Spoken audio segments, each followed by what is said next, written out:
कि आज मिथिला नगरिया निहाल सखिया चारों दूल्हा में बड़का कमाल सखिया चारों दूल्हा में बड़का कमाल सखिया आज मिथिला नगरिया निहाल। एक मिनट मैं इस धरती के बारे में एक बात कहता हूँ भैया, ऐसा कहिए कि शब्द सुनाइए।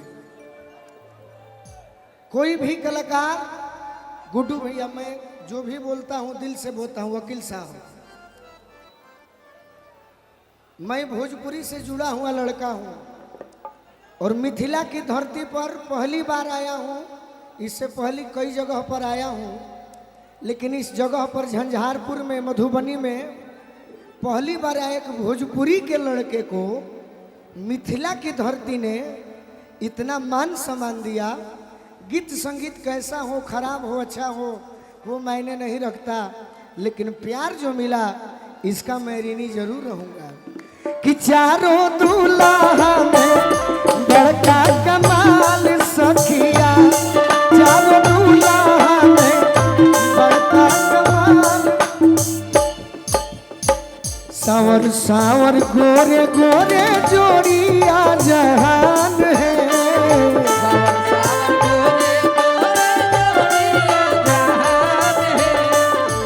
अखिया न देखनी हा सुननी हा कान है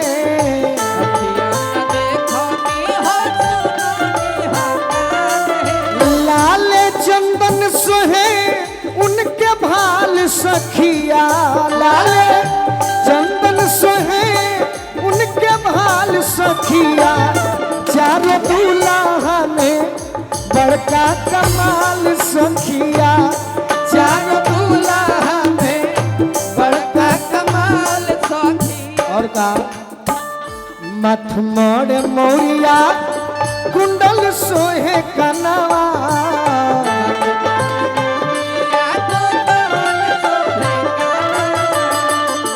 कजर करे कार कजरा रे चुलमी नयनवा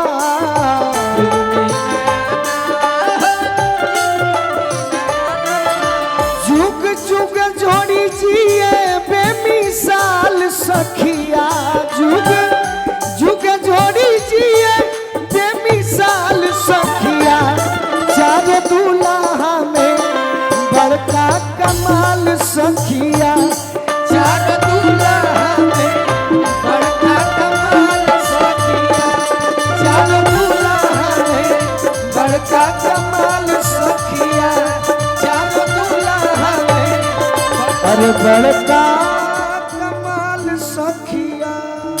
आवा आवा आवा